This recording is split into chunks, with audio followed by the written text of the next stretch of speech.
compartilhar o material com vocês para que a gente possa dar continuidade à nossa aula.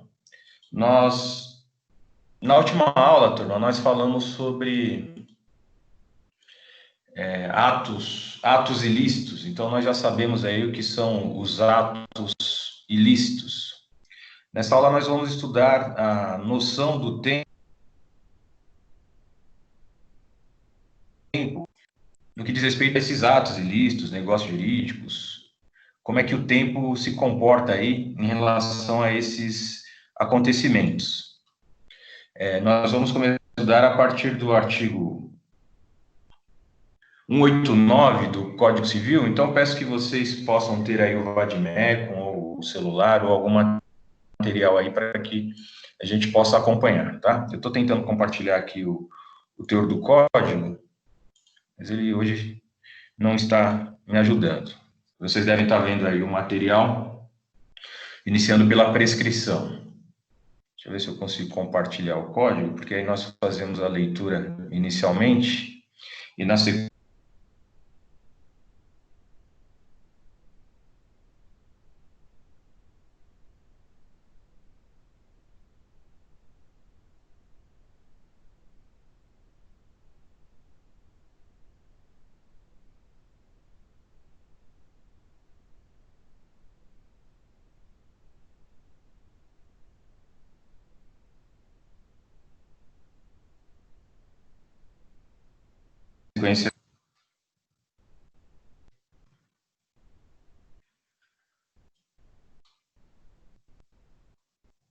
Bom, vamos lá.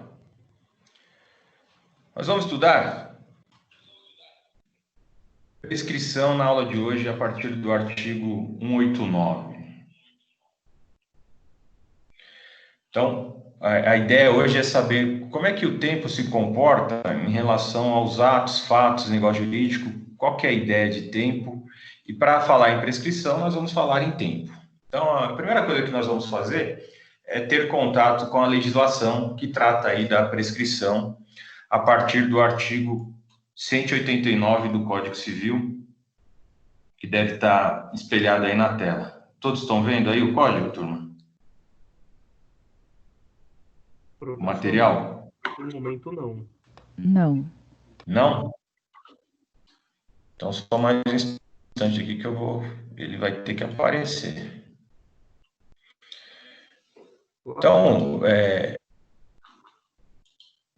acho que agora vai.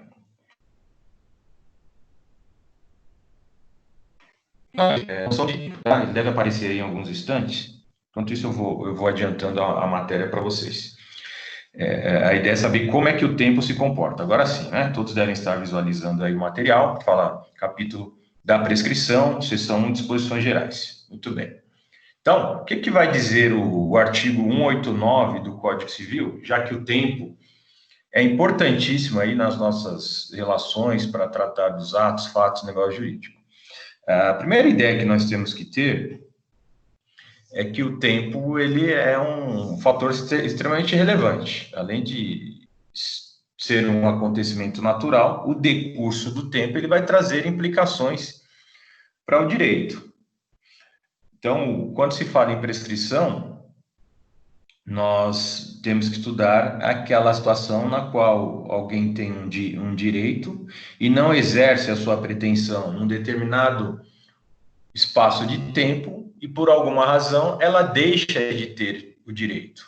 É aí que nós vamos falar em prescrição. Então, quando eu deixo de poder exercitar a minha pretensão, nós vamos entender bem o que é isso, o que é pretensão.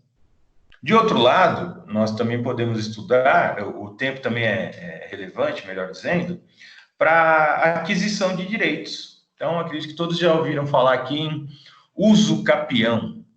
O código vai dizer que essa é uma palavra que deve ser tratada como a uso capião, e não o uso capião. Então, a uso capião nada mais é do que a aquisição de um direito, no caso, a aquisição de uma propriedade, pelo decurso do tempo. Então, se de um lado nós temos o tempo agindo para fulminar aí o direito, a pretensão de alguém, fazer com que alguém não possa exercer a sua pretensão, perdendo direitos, podemos dizer assim. De outro lado, o decurso do tempo, o decurso do prazo, vai fazer com que algumas pessoas adquiram direitos. É o exemplo da usucapião. Então, essa é a primeira noção. Então, o tempo ele é fundamental. O Código Civil vai tratar aí do decurso do tempo e da prescrição, tema da nossa aula de hoje, no artigo 189.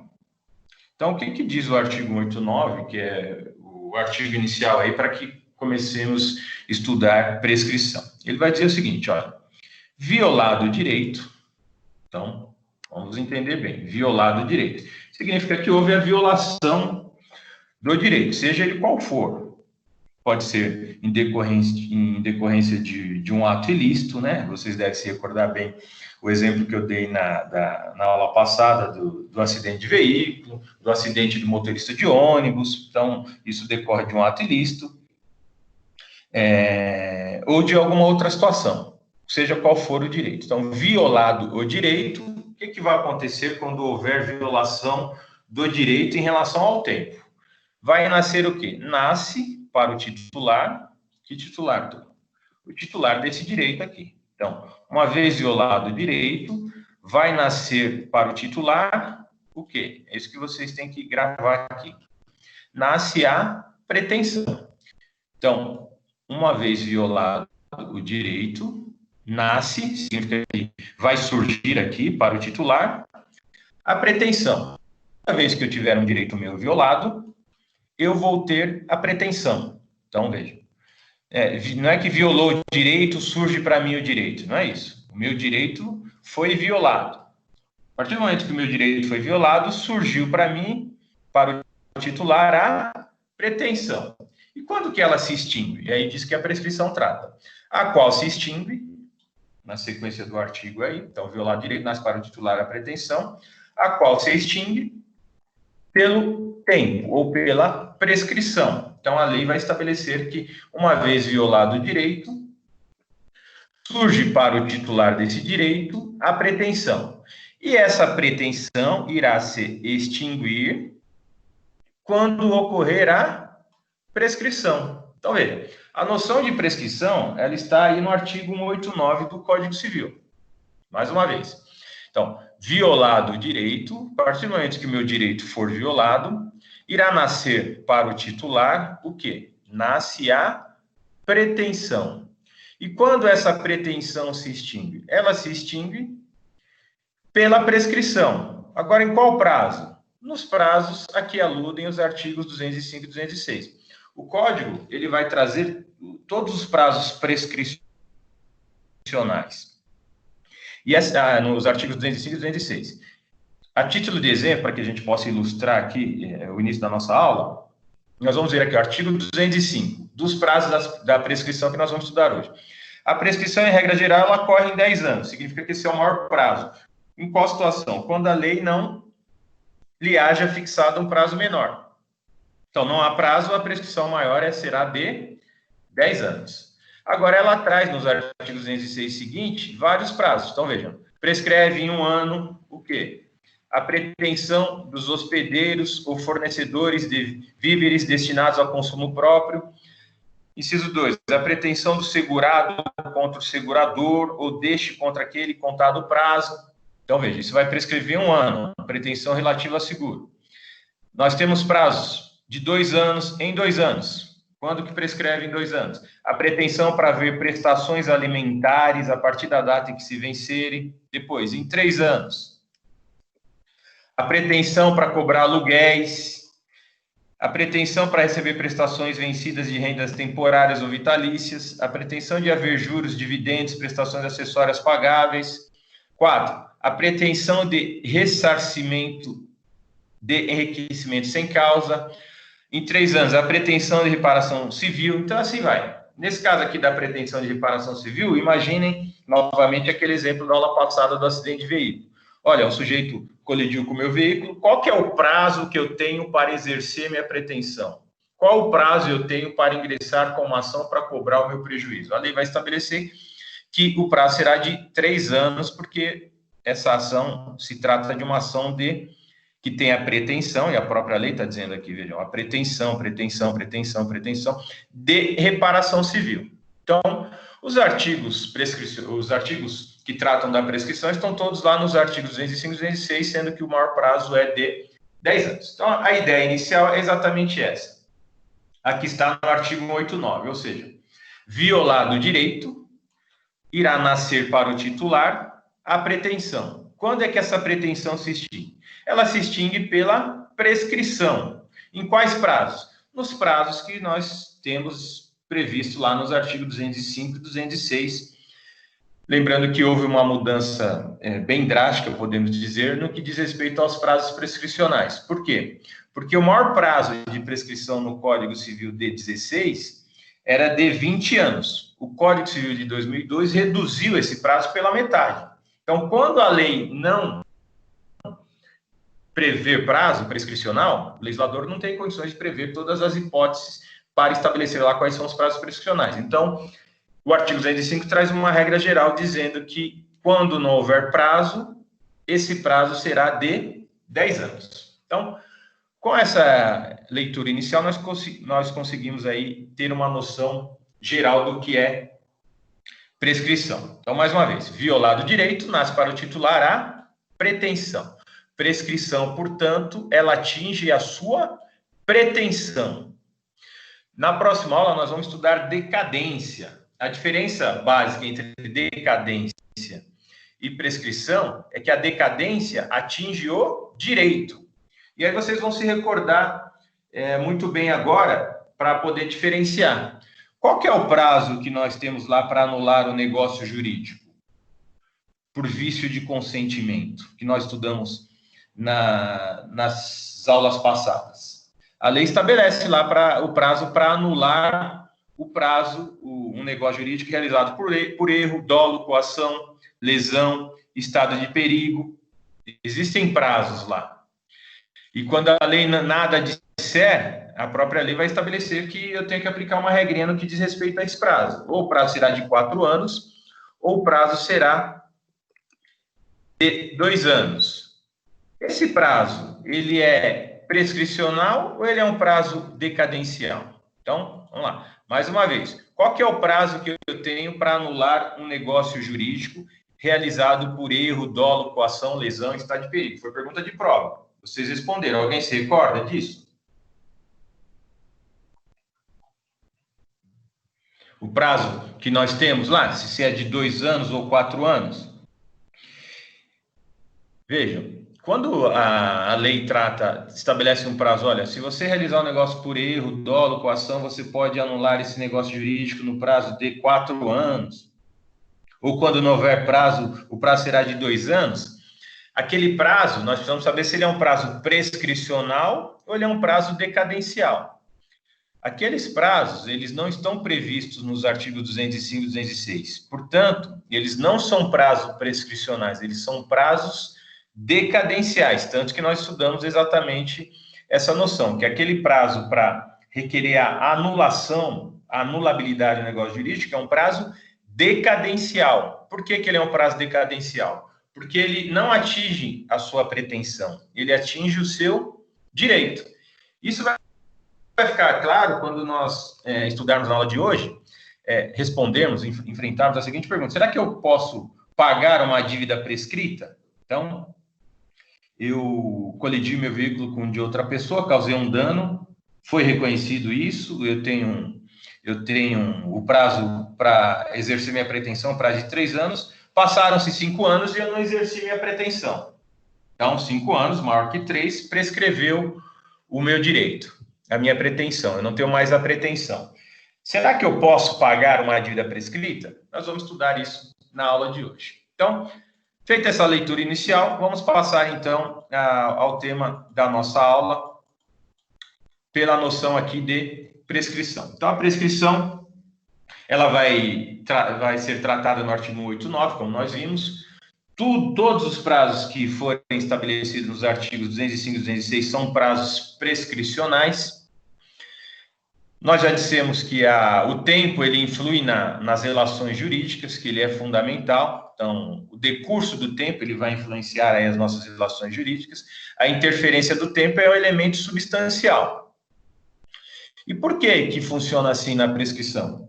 Porque nós não podemos eternizar as violações dos direitos. Então, imagine que um direito foi violado, que você colidiu com o veículo de alguém há 20 anos e esse alguém venha hoje exercer a sua pretensão em juízo.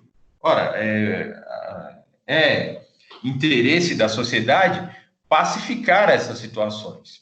A prescrição ela é muito comum e muito discutida nas relações do direito de trabalho. Qual que é o prazo que eu tenho para ingressar com uma ação trabalhista? Eu tenho um prazo prescricional de 2 anos, a partir do momento da extinção do meu contrato de trabalho. Então, se eu não exercer a minha pretensão no prazo de 2 anos, lá no direito de trabalho, a minha pretensão estará prescrita. Eu não vou poder mais exercê-la, porque houve o decurso do tempo. Então, é muito comum no direito de trabalho se falar em prescrição. Imagine que alguém que tenha se desligado de uma empresa há 10, 15 anos, deseje exercer agora a sua pretensão passado tanto tempo. Então, não é interessante para o direito, e o direito se preocupa com isso, tanto que reduziu os prazos prescricionais. Não posso eternizar uma situação. Então, o tempo ele vai influenciar as relações jurídicas e a interferência desse elemento tempo ela é substancial. Como nós já falamos também, ela tem grande influência na aquisição e na extinção de direitos. Então, eu posso adquirir direitos. Quando eu adquiro direitos, eu vou chamar isso de prescrição aquisitiva, que é a denominada lá de uso capião. E quando ela fulmina a minha pretensão, eu chamo isso de prescrição extintiva. Então, ou ela será extintiva, porque eu não vou poder exercer minha pretensão, ou ela será, de outro lado, aquisitiva quando ocorre lá na uso capião.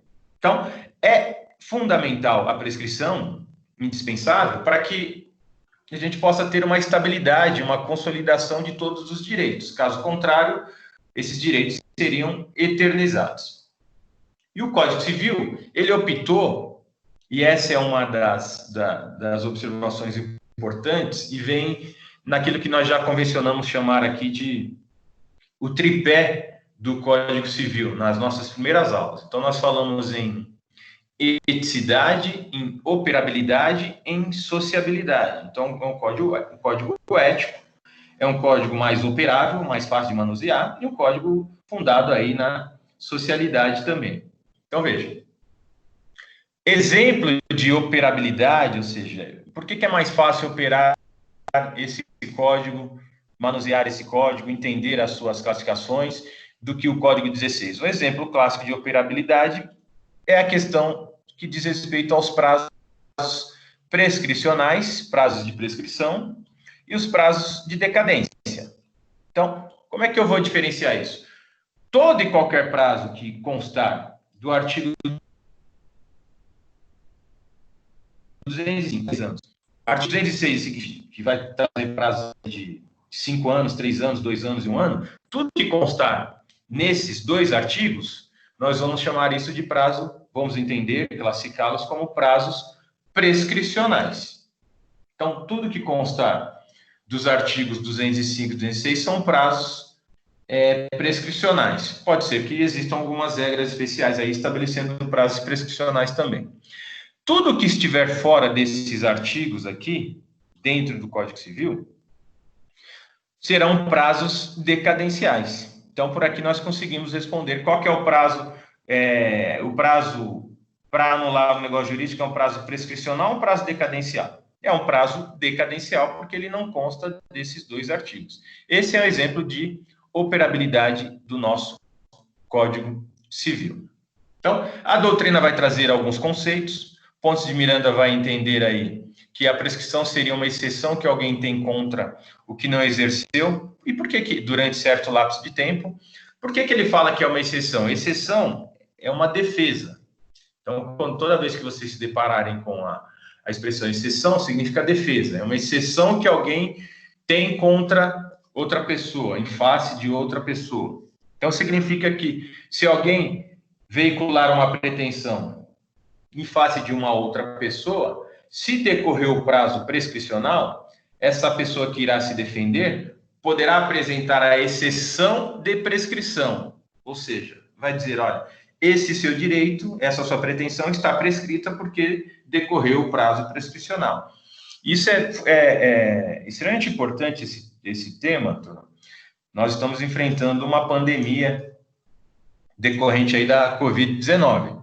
E um dos projetos que está lá no Congresso para ser votado, ele trata exatamente e nós vamos falar isso, né, da interrupção, suspensão dos prazos prescricionais. Imagine que você tem uma pretensão para veicular nesse período. Como é que você vai fazer se você precisar reunir documentos num período de isolamento?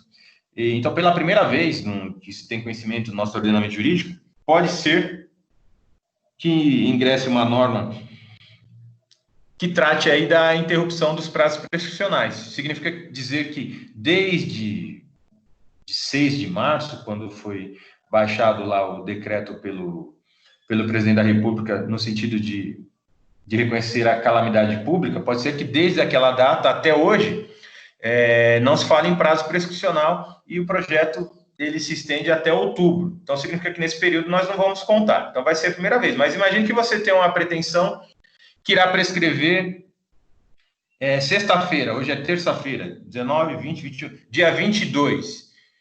Como é que você vai fazer em relação a isso, né? Se você precisar de documentos ou não.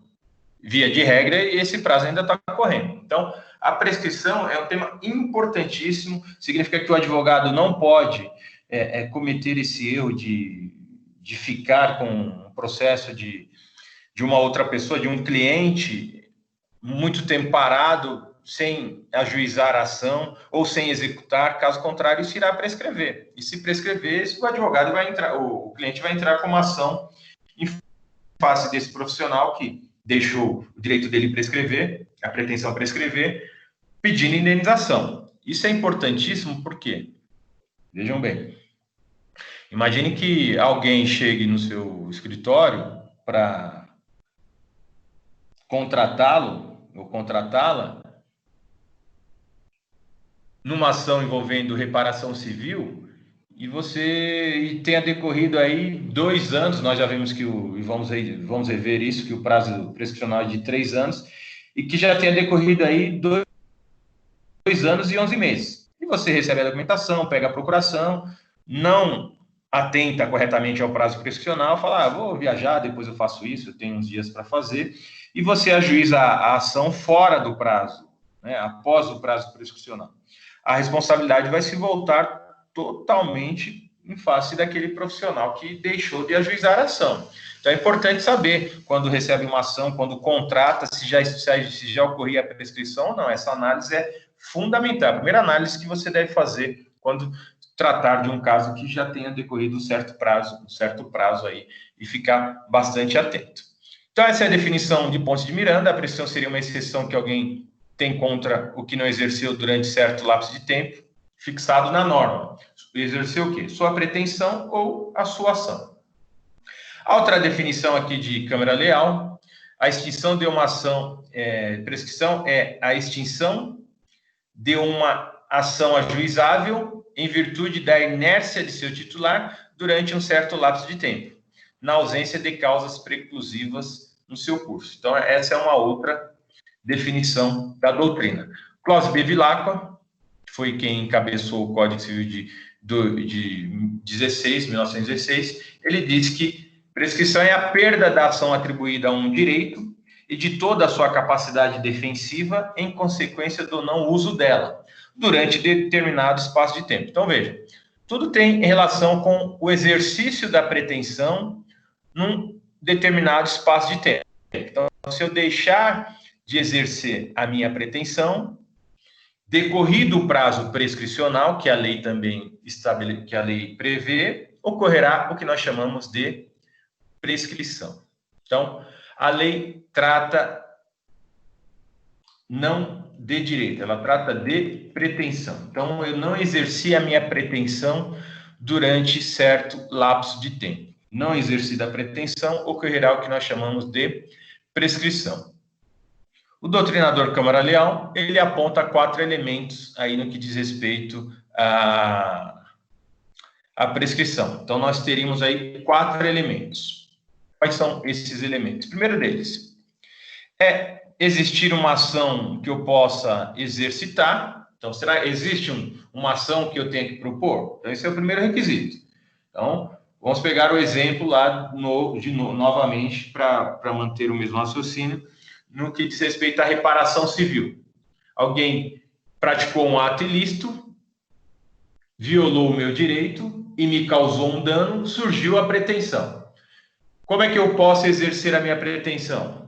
Regrinhas lá do Código de Processo Civil. Eu vou exercer minha pretensão por meio de uma ação judicial. Então, vou contratar um advogado, a não ser que seja pelo juizado especial, e vou exercer o meu direito de ação. Então, o primeiro elemento aqui apontado pela doutrina é a existência de uma ação que eu possa exercer. Segundo elemento, para caracterizar a prescrição, a inércia do titular da ação pelo seu não exercício. Significa que, passados 3 anos, eu não exerci o meu direito de ação. Então, eu fiquei inerte. E quando se fala em prescrição, é aqui que nós utilizamos aquele jargão aqui. O direito não socorre aos que dormem. Então, significa que se você dormir, cochilar, o direito não vai lhe socorrer. Então, o direito não socorre aos que dormem. Então, se eu for inerte, se o titular for inerte e não exercer a sua pretensão no prazo estipulado pela lei, ocorrerá a prescrição. Então, esse seria o segundo elemento. Terceiro elemento, a continuidade dessa inércia durante um certo lapso de tempo, que tem relação direta aqui com esse terceiro elemento. Então, eu vou, de maneira contínua, continuar inerte. Então, continuidade dessa inércia durante um certo lapso de tempo. E quarto elemento, a ausência de algum fato ou ato que a lei atribua eficácia impeditiva, suspensiva ou interruptiva do curso prescricional. Por quê? Porque pode ser, turma, que a prescrição ela não corra, o prazo não transcorra. E nós vamos estudar hoje as causas impeditivas, suspensivas ou interruptivas do prazo prescricional. Ou pode ser que no curso de um prazo, por exemplo, no prazo prescricional de 2 anos, a prescrição vai ocorrer se você ficar inerte, se você nada fizer. Mas, por exemplo, se o devedor disser para o credor, olha, eu reconheço aquela dívida lá e eu vou te pagar um dia, e tiverem passados aí 2 anos, esse reconhecimento do direito interrompe o prazo prescricional e ele vai voltar a contar do zero. Nós vamos estudar isso. Então, pode ser que ele seja retomado. Então, o prazo prescricional de 3 anos, pode ser que ele chegue até 3 anos, a depender a 6 anos, dobrando o prazo, a depender do período da interrupção. Então, mas isso nós vamos estudar na sequência aqui. 4 elementos, portanto. Existência de uma ação exercitável, inércia do titular, continuidade dessa inércia e a ausência de fato impeditivo, suspensivo ou interruptivo do curso prescricional. E a doutrina, de outro lado, vai apontar aí que nós temos, além dos 4 elementos, que ela tem requisitos. Aqueles são os elementos. Agora, quais são os requisitos da prescrição, se vocês forem questionados? O primeiro deles é aquele que está lá no caput do artigo 89. A violação do direito. Violado o direito nasce o quê? Com o nascimento da pretensão. Segundo requisito, a inércia do titular.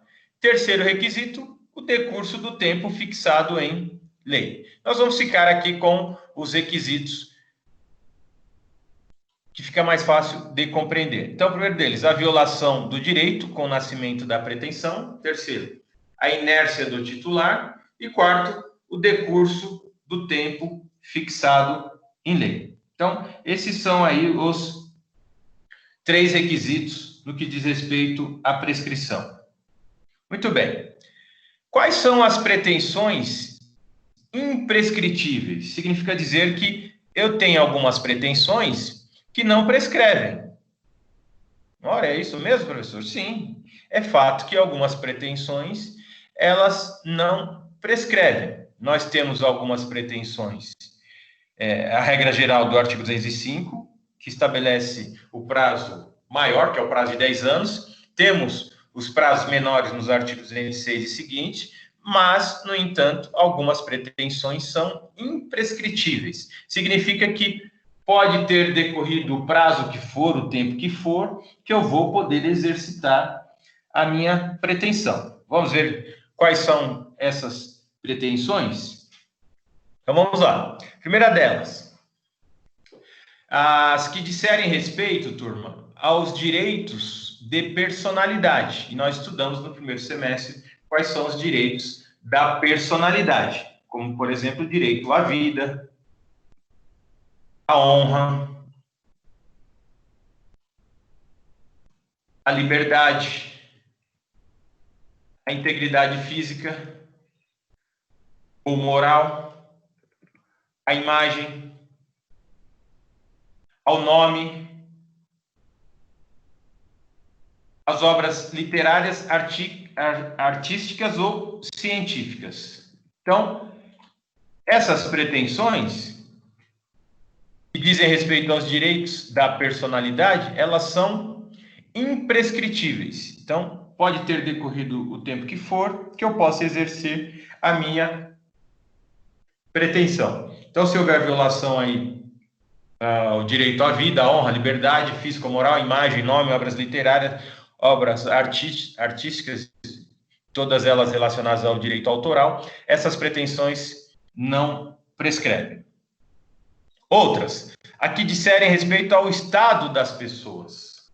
Então, algumas pretensões que disserem ao estado das pessoas. Estado lá que nós estudamos, em pessoas e bens, né? Estado, nós estudamos estado, domicílio. Então, estado de quê? Filiação, qualidade de cidadania, né? E condição conjugal. Então, é filho legítimo, é filho adotivo. Qualidade de cidadania, é brasileiro nato, brasileiro naturalizado. Condição conjugal, ele é casado, solteiro, viúvo, companheiro, viúva e assim por diante. Então, não prescreve, por exemplo, as ações de separação judicial.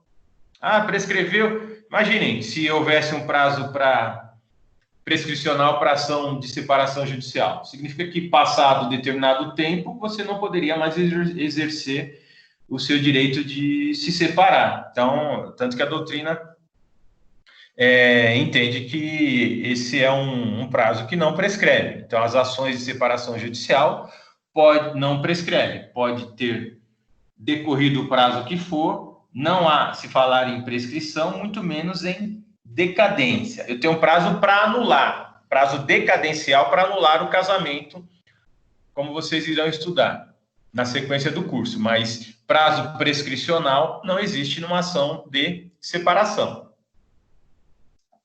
Ação de interdição também, não existe prazo prescricional, né? Ação de investigação de paternidade. Então, imagine, se houvesse prazos prescricionais para esse tipo de ação, não poderia exercer a minha pretensão. Essas ações, portanto, elas não prescrevem. Outro tipo de ações que não prescrevem, que são imprescritíveis. Aqui dizem direito ao exercício facultativo ou potestativo, como nós costumamos dizer. O que é exercício facultativo ou potestativo? É aquela que não existe direito violado, né? Então, um exemplo clássico é esse que nós acabamos de falar aqui da separação. Eu posso desejar me separar sem qualquer violação ao meu direito. Por que eu quero separar? Não desejo mais me manter casado e eu posso me divorciar. Há uma alteração na lei estabelecendo que eu posso me casar hoje, às 10 horas, e posso me divorciar hoje, às 14 horas. Não há mais prazo para se falar em separação, nem em conversão da separação em divórcio, prazo mínimo para que se possa fazer essa conversão. Se fala hoje em divórcio divórcio imediato. Então, o que é exercício de direito facultativo? Não existe direito violado. Então, por exemplo, aqui, as ações para extinguir condomínio, ação de divisão ou venda de coisa comum, ou pedir meação do muro vizinho. Como é que a lei trata disso? Olha, que interessante, aqui no artigo 1320. Ela diz, a todo tempo, vejam vocês, Quando é que eu posso exercer minha pretensão? A lei disse aqui, ó, a todo tempo. Será lícito ao condômino exigir a divisão da coisa comum, respondendo o quinhão de cada um pela sua parte nas despesas da divisão. Significa dizer o quê? Essa aqui é uma ação de extinção de condomínio. Condomínio significa que duas pessoas ou mais possuem a propriedade de determinado bem. Então, o que eu posso fazer por meio dessa ação? Eu posso extinguir o meu condomínio. Quando que eu posso fazer isso? A qualquer tempo. Então, eu tenho uma propriedade lá de um bem com outra pessoa e não existe prazo prescricional para exercer minha pretensão. Eu posso exercer essa pretensão a qualquer tempo. Não existe um prazo mínimo. Pois não. Professor Isaías, só retornando um pouquinho referente ao divórcio, que o senhor falou assim que a pessoa pode se casar hoje, por exemplo, às 10 horas e se divorciar às 2 horas da tarde. Aí, por exemplo, assim, posso pensar que, por exemplo, o caso do divórcio, o caso da anulação. A anulação é devido a um motivo. Ocorreu um motivo para que se anule esse casamento. Agora, o divórcio é por vontade dele, que ele não quer mais se manter casado, ele vai lá e se divorcia. É isso?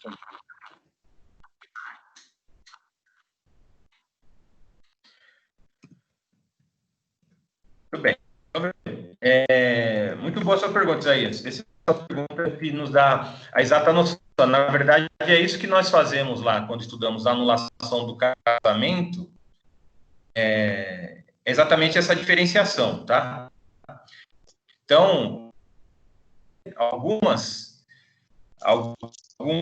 hipóteses de anulação do casamento. Então, o artigo 1550, ele traz, é isso mesmo, eu estou consultando aqui, ó. Posso anular o casamento, por exemplo, a idade para casar no nosso ordenamento jurídico é 16 anos. Então, se alguém casar com 14 anos, para você responder, o que vai acontecer com esse casamento? Ele é nulo ou anulado? Ele é inválido, é um casamento inválido. Então, eu colei aqui o artigo para que vocês possam, para que a gente possa ilustrar bem essa questão. Então, veja, o artigo 550 diz: é anulável o casamento.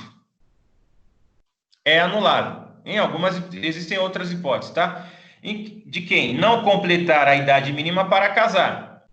Do menor em idade núbio que não autorizado por seu representante legal. Então, autorização lá, incapacidade relativa, incapacidade absoluta, por vício de vontade. Olha só que interessante, vício de vontade. Que vício de vontade? Aqueles vícios que nós estudamos lá, né? Erro, dolo, coação.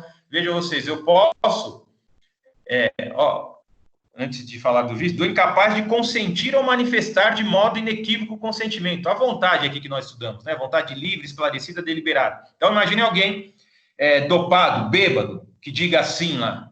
Se a pessoa manifestou a sua vontade, há quem diga, inclusive, que esse casamento é casamento inexistente. Eu não percorri sequer o plano da existência dos negócios jurídicos, porque a manifestação de vontade não existiu. Então, o casamento, ele é anulável por vício de vontade. Eu posso anular um casamento, só para ilustrar aqui, embora não seja tema da nossa aula, por erro em relação à pessoa. Nós falamos de erro. Eu erro sozinho, eu escolho mal, essa é a diferença do dolo. No dolo, alguém me induz, e aí eu acabo realizando negócio jurídico. No erro, pode ser que uma pessoa se mostre determinadas características durante o namoro, durante o noivado, e depois eu descubra que a pessoa é completamente diferente. Claro que esse erro tem que ser um erro grave. Então, eu me relaciono com uma pessoa, não sei que ela é traficante de drogas, por exemplo, e depois do casamento eu descubro. Eu vou poder anular o meu casamento, que são outras hipóteses previstas aí no Código Civil. Então, anular é uma coisa. Se divorciar é outra coisa completamente distinta. Então, respondendo a sua indagação, é diferente. se divorciar, hoje a lei permite que eu possa me casar hoje pela manhã e hoje mesmo à tarde, ó, não quero mais me manter casado, eu vou me divorciar, não existe prazo mínimo. Então, divórcio, que nós vamos chamar de dissolução da sociedade conjugal, tem os seus requisitos próprios. Eu vou dissolver a minha sociedade conjugal pelo divórcio, pela separação consensual ou judicial, embora a doutrina fala atualmente em divórcio direto ou divórcio divórcio consensual ou divórcio judicial. Então, quando se fala em anulação do casamento, é por outro motivo, não tem qualquer relação com o divórcio. Eu vou anular o casamento. Então, casei com alguém, descobri que errei em relação à pessoa. Olha que interessante isso. O que é erro em relação? O que é erro em relação à pessoa? Erro em relação à pessoa significa dizer que, por exemplo, eu casei com uma pessoa imaginando que ela era do sexo masculino e ela é do sexo feminino, por exemplo. Só descubro isso depois. Então, eu errei em relação à pessoa, né? Que faz parte ali do casamento. Então, não vou me divorciar, eu vou anular o casamento. É outra razão. E tem diferenças. Vou perguntar, qual que é a diferença, professor? Tem diferença, sim. Nós não estudamos a invalidade do negócio jurídico. Quais as diferenças quando eu trato de anulação e nulidade? Nós vimos que na nulidade os efeitos são ex tunc, ou seja, eu vou retroagir até a data da celebração, desde a data da celebração. Na anulação, não, os efeitos são ex nunc, então não retroage. Então, tudo isso que nós estudamos até agora é fundamental. Muito bem. Continuando aqui no exercício facultativo ou potestativo, que não existe direito violado. Vira o condomínio. Eu posso a todo tempo,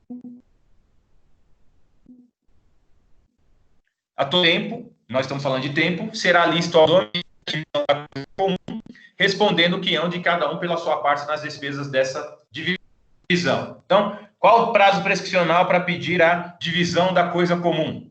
Não há prazo. Não há prazo decadencial nem prazo prescricional. Eu posso fazer isso a todo tempo. Numa discussão mais aprofundada, vai se falar aí se eu posso falar na uso capião pelo decurso do tempo. Significa que eu tenho um imóvel com alguém, outra pessoa está morando lá, eu não exerço o meu direito de divisão de condomínio. Será que eu posso falar na uso capião? Essa é uma discussão da doutrina e da jurisprudência. O fato é que a lei fala que a todo tempo. Terceira hipótese de ações que não prescrevem aqui. As que dizem direito ao direito de propriedade, que é perpétuo, ou seja, ação reivindicatória, ressalvados, claro, a perda desse direito pela uso capião. Mas, via de regra, quando se tratar de direito de propriedade, essa ação ela é perpétua, é ação reivindicatória. Significa que se tiver alguém utilizando o meu imóvel indevidamente, eu posso exercer o meu direito de reivindicar aquele imóvel. Não posso simplesmente cruzar os braços lá sem exercer a minha pretensão no prazo prescricional. Fica essa ressalva, né? Então, a pretensão de reaver bens confiados à guarda de outro a título de depósito, penhor ou mandato. Eu emprestei um bem a alguém, né? Eu deixei depositado, melhor dizendo, um bem com alguém para a pessoa guardar lá. Aí a pessoa fala, você não veio buscar, esse bem está aqui, então agora ele é meu. Eu usucapio esse bem, né? Então, o depositário, o credor, ignoratício, mandatário, não tendo posse com ânimo de dono, não pode alegar usucapião. Um dos requisitos da usucapião, turma, é eu possuir o bem de outra pessoa com a intenção de ser dono. Então, se alguém pediu para eu guardar um bem dele, eu não posso alegar que aquele bem é meu, porque em nenhum momento eu tive a pretensão de ser dono. Esse é um dos requisitos da usucapião que vocês irão estudar também, que é ânimo de dono. Então, se eu não tenho esse ânimo, eu não posso alegar, esse terreno é meu. Esse bem é meu, pela usucapião e assim por diante, tá? Próxima hipótese aqui. Os os destinados, as pretensões, né? Vamos incluir aqui as pretensões destinadas a anular a inscrição do nome empresarial feita em violação de lei ou contrato. Onde é que está isso? Está previsto aqui no artigo 1167. Cabe ao prejudicado, vejam vocês novamente aqui, quando? A qualquer tempo. O quê? A ação para anular a inscrição do nome empresarial feita com violação da lei ou do contrato. Então, esses aqui são exemplos de ações que são imprescritíveis. Há algumas expressões que são importantes diferenciar aqui do que nós chamamos de prescrição. Então, quais são essas expressões? Nós temos aqui duas expressões. A primeira delas é a preclusão. O que é preclusão? E a segunda, perempção. Então, preclusão não se confunde com prescrição. Então, preclusão, ela é o quê? Ela é uma faculdade processual, regrinha lá do direito processual civil. Então, significa que eu não posso, dentro de um processo, depois de passado determinado prazo, renovar a mesma pretensão que já foi decidida. Ela só produz efeitos dentro do processo. Significa dizer o seguinte, que eu tenho um prazo para praticar os meus atos dentro do processo. Então, o juiz proferiu uma decisão, eu tenho um prazo para recorrer. Se eu não recorrer da decisão, significa que precluiu o meu direito.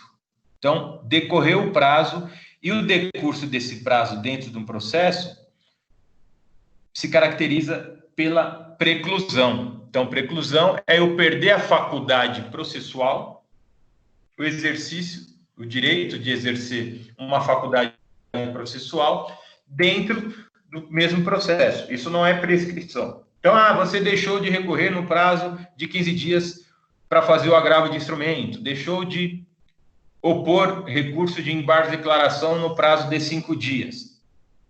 É incorreto eu dizer que o meu direito prescreveu, não.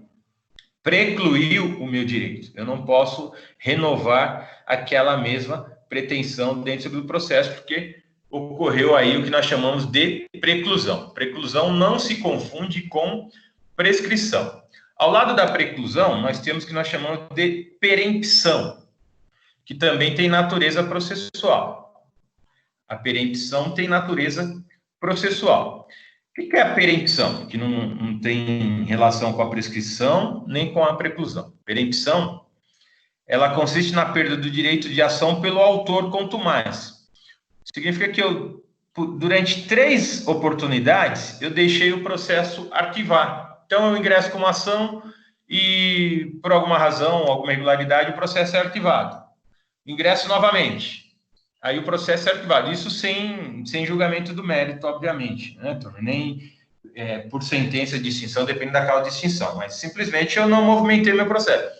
Terceira vez, desde fazer isso, ocorre a perempção. Então, tem natureza processual e consiste na perda do direito de ação pelo autor, está previsto no artigo 486, parágrafo 3º. Ele diz aqui, se o autor der causa por 3 vezes a sentença fundada em abandono de causa, não poderá propor nova ação contra o réu com o mesmo objeto, ficando-lhe ressalvada, entretanto, a possibilidade de alegar em defesa o seu direito. Se der causa a uma extinção da ação por abandono de causa, eu abandonei meu processo por 3 vezes, eu não vou poder mais exercer o meu direito. Então, isso se chama perempção e não prescrição e nem preclusão. Então, preclusão e perempção são expressões utilizadas no processo civil, regra de direito processual. Essa é a distinção aí. E aí nós temos a prescrição da execução. Quando é que prescreve a minha execução? Como é que nós vamos entender isso? Então, eu tinha 3 anos para ajuizar uma ação de reparação civil, aquela lá envolvendo o nosso acidente. Exerci a minha pretensão num prazo de 1 ano, fui vencedor na ação, o juiz condenou outra parte a me indenizar, a pagar os meus prejuízos lá. por exemplo, de R$6.000. Ótimo, eu tenho uma sentença, um título executivo judicial. O que eu vou fazer com esse título executivo? Eu vou executar esse título executivo. Então, tem um procedimento lá, vou iniciar o cumprimento de sentença, vou requerer a intimação da parte para pagar o débito no prazo de 15 dias, sob pena de multa de 10% prevista lá no Código, no artigo 523. Multa de 10% mais honorários. Quando se fala em prescrição da execução, significa que eu exerci a minha pretensão para cobrar o débito, reconhecer a reparação civil dentro do prazo de 3 anos, perfeito, tudo bem. Ganhei essa ação, e aí eu preciso iniciar o cumprimento de sentença. Eu inicio o cumprimento de sentença, ou não inicio, e por alguma razão, desde o trânsito em julgado da ação que reconheceu o meu direito, ou desde o início da execução, eu deixo no processo, aí o processo já existe, eu deixo de praticar atos dentro do processo pelo prazo de 3 anos, que é o mesmo prazo prescricional que eu tinha para ajuizar a ação. Então, o que o STF diz? Ele diz que prescreve a execução, prescreve o processo de execução, em qual prazo? No mesmo prazo de prescrição da ação. Então, se eu não exercer a minha pretensão, a cobrança do crédito já reconhecido, e se passar o prazo prescricional, isso também vai prescrever. O prazo, portanto, é o mesmo. Tem uma súmula do STF dizendo isso. Isso nós também chamamos de prescrição intercorrente, que é aquela que existe no curso do processo. Prescrição intercorrente, vocês também irão estudar isso em Direito Processual Civil. Perfeito? Então, artigo 189, violado o direito, nasce a pretensão. Artigo 190, continuando. Até agora nós tratamos aí da prescrição prevista no artigo 189. Prescrição, ela vai dizer lá no artigo 190 que a exceção prescreve no mesmo prazo em que há pretensão. Significa que quando eu for alegar em defesa um direito que eu tenha também violado, isso também prescreve no mesmo prazo que minha pretensão. Então, é só uma regrinha aí, apontando lá para os artigos 205 e 206. O artigo 191, ele vai tratar do que nós chamamos de renúncia da prescrição. Será que eu posso renunciar à minha prescrição? Olha, eu vou renunciar ao prazo prescricional, né? A lei vai dizer no artigo 191 o seguinte: a renúncia da prescrição pode ser expressa ou tácita. Olha só. Então, significa que eu posso renunciar à prescrição, mas em quais situações? E só valerá sendo feita sem prejuízo de terceiro, depois que a prescrição se consumar. Tácita é a renúncia quando se presume de fatos do interessado incompatíveis com a prescrição. Então, como é que nós vamos entender aqui? O que eu não posso fazer? Eu não posso renunciar previamente à prescrição, ou seja, não ocorreu a minha prescrição ainda, não decorreu o prazo prescricional, não iniciou, né? Na verdade, ela não se consumou. Então, não passou o prazo de 3 anos. Eu não posso falar, eu vou renunciar à prescrição. No caso, o devedor, né? Falar, eu vou renunciar à prescrição. Então, eu não posso renunciar previamente. E nem se ela estiver em curso. Eu só posso renunciar à prescrição se ela foi consumada. Então, passou o prazo prescricional, seja de 1, 2, 3 anos, 5 anos ou 10 anos, eu posso renunciar aí à prescrição. Ah, tudo bem, mesmo que tenha prescrito, eu vou reconhecer a sua pretensão e fazer frente ao seu crédito. Então, quais são os requisitos para a validade da renúncia? Primeiro deles, que ela já tenha sido consumada, ou seja, já tenha decorrido o prazo prescricional e que não prejudique terceiros. Então, em primeiro lugar, que ela já esteja consumada e que isso não prejudique terceiro.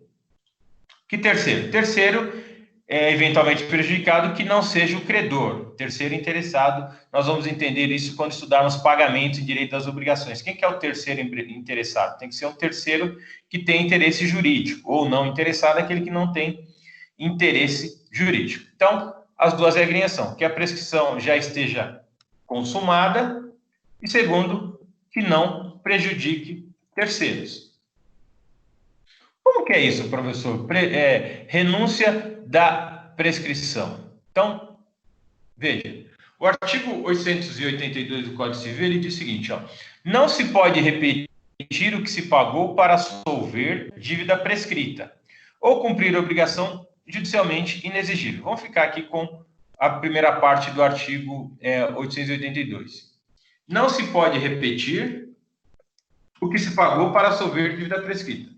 Então, imagine vocês que eu tenha lá um prazo prescricional de 3 anos transcorrendo, envolvendo uma reparação civil ou qualquer outra hipótese de prazo prescricional. Passado o prazo prescricional, ou para cobrar aluguéis, passado o prazo prescricional, eu não exerci o meu direito de cobrança. O artigo 882 está dizendo que eu não posso repetir, ou seja, eu não posso pedir de volta se eu pagar uma dívida que estava prescrita. Então, vamos imaginar que o prazo prescricional passou e eu queira, e eu, por alguma razão, eu pague aquela dívida, renunciando àquela prescrição, né? Será que eu posso pedir de volta o valor? Ah, não, eu paguei, mas estava prescrito. Eu quero de volta o meu valor. Não posso.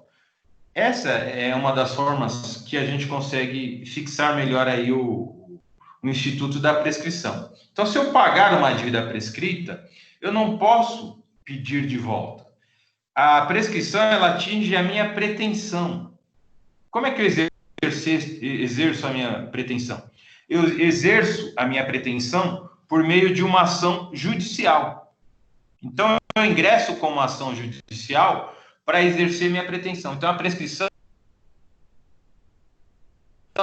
ela atinge a minha pretensão, não atinge. A prescrição, ela não atinge o meu direito, ela atinge a minha pretensão. Por isso que se eu pagar uma dívida prescrita, a parte que pagou essa dívida prescrita, ela não pode pedir de volta o valor, porque o meu direito ele ainda existia. O direito ele continua existindo. O que eu não posso é exercer a minha pretensão de cobrar isso. Então, se após o prazo prescricional eu pagar uma dívida, não há nenhum tipo de problema neste pagamento, porque o meu direito existia. A prescrição ela atinge a minha pretensão. A minha pretensão eu exerço judicialmente. Então, se eu pagar uma dívida prescrita, eu não posso pedir de volta este valor. Continuando, artigo 192. O artigo 192 estabelece que os prazos prescricionais não podem ser alterados por acordo das partes. Então, eu não posso alterar um prazo prescricional. Ah, esse prazo prescricional que é de 3 anos, será que eu posso alterar ele? A lei vai estabelecer que eu não posso alterar esse meu prazo prescricional que está previsto aqui. Então, não há dúvida em relação a isso. Alguém poderia dizer que por meio de um negócio jurídico processual eu poderia alterar. Não posso. Eu posso alterar regras procedimentais, regra de direito processual, não regra de direito material, e a prescrição tem relação direta com o direito material, porque ela fala em pretensão.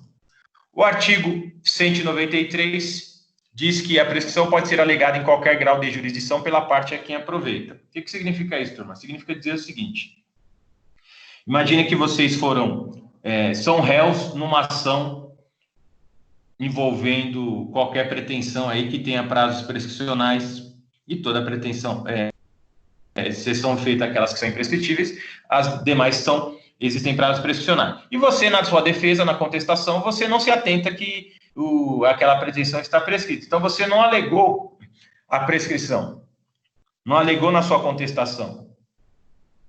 E você perdeu a ação em primeira instância, houve o recurso, foi para o tribunal. Você também não reconheceu, não observou que tinha prescrição. E aí você só se atenta a isso quando vai fazer o recurso lá para o Tribunal Superior em Brasília, para o STJ, para o STF. A lei está estabelecendo que você pode alegar isso em qualquer grau de jurisdição. Então, em qualquer grau de jurisdição, significa que eu posso alegar a minha prescrição em qualquer grau de jurisdição, ainda que eu não tenha alegado nas instâncias inferiores. Essa é a regrinha que está prevista aí no artigo 193 do nosso Código Civil. Artigo 195 vai estabelecer o seguinte: os relativamente incapazes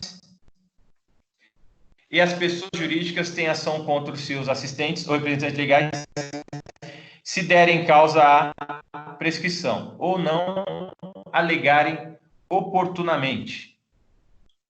Artigo 195. Faltou o 194. Vamos ver aqui, para que a gente não deixe passar nenhum artigo. O artigo 194, na verdade, foi revogado, tá? Então, do 193, nós passamos para o 195, que estabelece isso. O artigo 194 foi revogado em 2006 pela Lei 11.280. Artigo 195.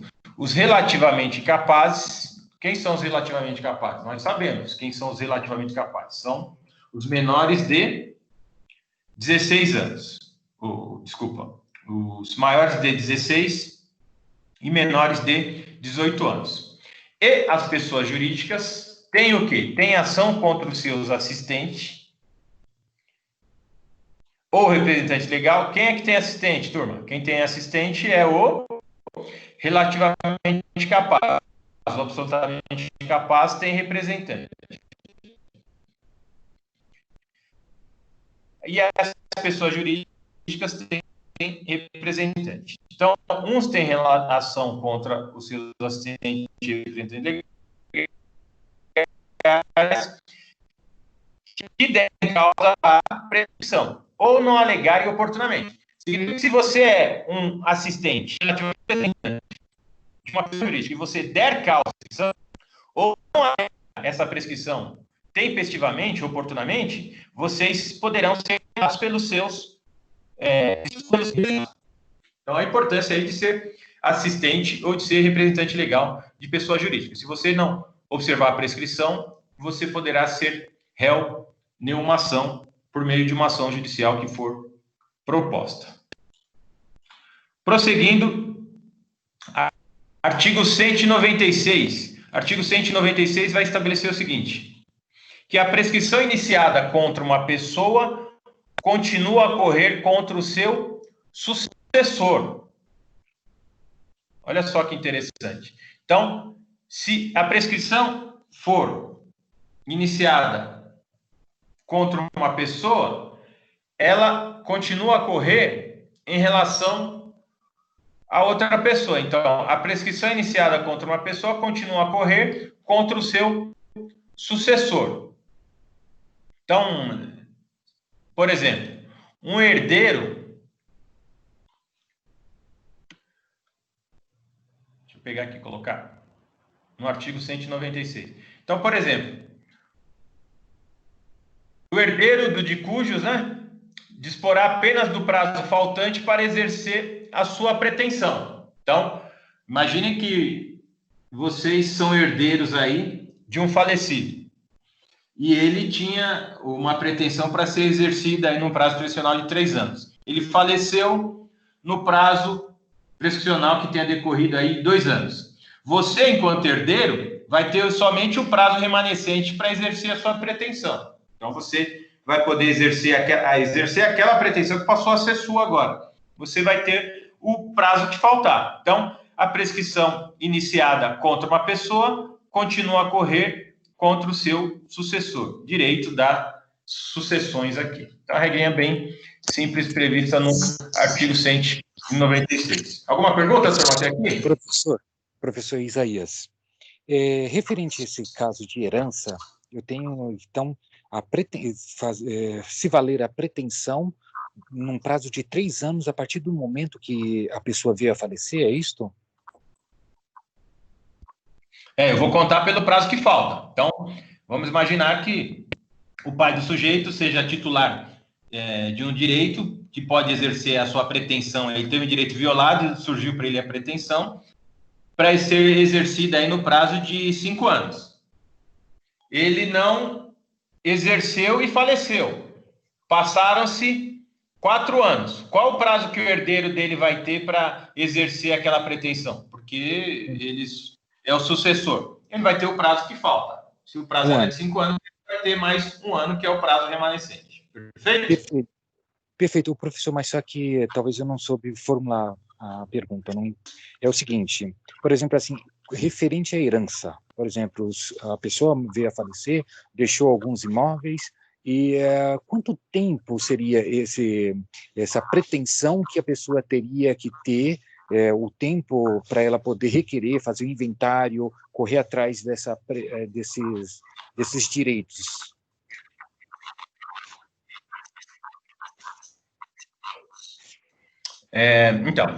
Isso também nos ajuda a entender se há prazo prescricional ou prazo decadencial. Então, se você é herdeiro, você... Deixa eu só desativar o microfone aqui do celular. Aqui. Com a morte abre a sucessão, você é herdeiro. Você é herdeiro a todo tempo. Você não tem um prazo para exercer o seu direito sob pena de deixar de ser herdeiro.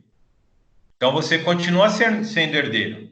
Né? Então, se alguém, vamos imaginar que alguém fez o inventário, excluiu você do processo de inventário, esse inventário está incorreto. Então, você não tem prazo para exercer o seu direito de ser herdeiro. Você é herdeiro para sempre, herdeiro legítimo para sempre. Então, quando for aberto o inventário, depois de 5 anos, 10 anos, 20 anos, 30 anos, você vai ter que ser arrolado ali como herdeiro. Então, você não perde esse direito de ser herdeiro, de forma alguma. Tá? Então, quando for aberto o inventário, tem que ser correlacionado todos os bens lá. Perfeito? Então, você não existe prazo prescricional nem prazo decadencial aí para... Pois não. Mesmo se a pessoa, por exemplo, assim, quiser alegar uso capião, por exemplo, olha, ele em nenhum momento se manifestou. Então, entendi. Então, aí é um detalhe que o direito tem várias nuances, né? Então, esse é um dos detalhes. Será que eu posso alegar uso capião? Então, veja. Vamos imaginar qual hipótese essa é bastante comum, tá? Então, os pais faleceram, deixaram o imóvel, tem 2 filhos. Somente um filho ficou morando no imóvel. Então, quais são as questões que surgem a partir de aí? Se eles deixaram 2 filhos e só um imóvel, eles são proprietários desse imóvel em condomínio. Nós lemos aqui na aula de hoje, artigo 1320, que eu posso exercer a dissolução do condomínio, dizer, ó, metade é sua, metade é minha, vamos vender isso, né? Eu compro sua parte, você compra a minha parte. Eu posso exercer essa pretensão a qualquer tempo. Mas será que o herdeiro que reside no imóvel, ele pode adquirir a propriedade daquele bem pela uso capião? Essa é uma discussão que existe, né? Mais do que isso, aquele herdeiro que está morando no imóvel é obrigado a pagar aluguéis para aquele que não está morando? Se sim, a partir de quando? A partir da abertura da sucessão, que é o falecimento, ou a partir do momento que ele disser, olha, paga um aluguel para mim? Então, existem várias discussões que envolvem aí esse tema no que diz respeito à herança, à sucessão, tá? Okay. Quem admite que existe a prescrição aquisitiva, então nós não iríamos falar em decorrência do prazo prescricional. Não há prazo prescricional aí que decorreu para você perder a sua pretensão. O que pode existir é a aquisição do direito por aquele que está na posse do imóvel. Então, ele vai adquirir a prescrição aquisitiva. Prescrição aquisitiva quando se fala em uso capião. Então, ele vai adquirir pelos prazos prescricionais, e a lei estabelece quais são os prazos prescricionais, lá de 5, 10 anos, dependendo do tipo de uso capião. Se é uso capião urbano, rural, especial e assim por diante. Então, quem entende vai entender que eu vou adquirir o meu direito, por isso que eu falo em prescrição aquisitiva, pela uso capião. Não existe prazo prescricional para você fazer o inventário, né? Agora, será que eu posso perder o meu direito pelo decurso do prazo? Se eu perder o meu direito, é pela uso capião. Isso não está previsto nem no artigo 205, nem 206. Vai ser outra regrinha lá que nós vamos estudar quando tratarmos da uso capião. Tudo bem? Perfeito. Muito obrigado, professor. E desculpa aí por ter interrompido a aula. Imagina. Professor. Pois não. Bom dia, tudo bom? Pedro aqui. Pois não, Pedro, pois não. Muito obrigado. Professor, eu tenho uma pequena dúvida referente à situação do casamento. Por exemplo, se houver comprovação de crime de bigamia, a situação conjugal entre as duas partes é considerada nula ou anulável? E referente aos bens que foram adquiridos anteriormente, ela pode se considerar em divisão de bens ou não? Repete só a primeira parte, você falou em bigamia, repete, por favor, Pedro. Isso, se houver comprovação que uma das partes cometeu crime de bigamia dentro do casamento, essa situação pode ser considerada perante o Poder Judiciário como nula ou anulável? Tá, entendi. Tudo bem. Vamos falar um pouquinho. Veja, direito civil é maravilhoso por isso, né? Sobretudo porque a gente trata de questões aí que envolvem o dia a dia de várias pessoas, o nosso, por exemplo, e as questões vão surgindo.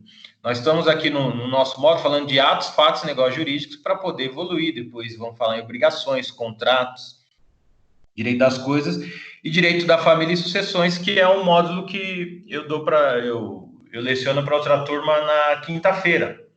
E o tema é maravilhoso e essas dúvidas acabam surgindo. Então, quinta-feira, a gente fala exatamente sobre casamento, direito de família, sucessões. É um tema que eu gosto bastante. Tá? Eu vou responder a pergunta porque eu acabei mencionando, mas só para que vocês fiquem mais tranquilos, isso aí vai ser objeto de um semestre específico, só falar em casamento. Então, quando se trata de casamento, você fala em regime de bens. Significa qual regime que eu vou me casar? Se é o regime da comunhão universal de bens, da comunhão parcial de bens, da separação final dos aquestos, regime da separação total de bens, ou um quinto regime, que a doutrina aponta aí como regime misto. Significa que eu posso mesclar esses regimes, então eu tenho regrinhas para estabelecer. Antes de casar é o momento para definir.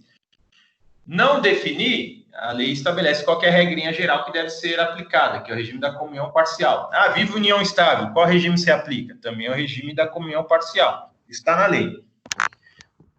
Eu falo em adultério, ou falo bigamia, aí, na verdade a nossa lei não permite bigamia, né? Então ninguém pode, uma pessoa casada não pode casar, essa é uma hipótese de nulidade do casamento, e nós falamos também quando falamos da invalidade do negócio jurídico. Então, quando o ato será nulo? Ele será nulo quando a lei impuser essa pena de nulidade, fala é nulo o negócio jurídico, ou quando ela disser não podem, né? Não podem significa que se aquele ato for realizado, ele será nulo.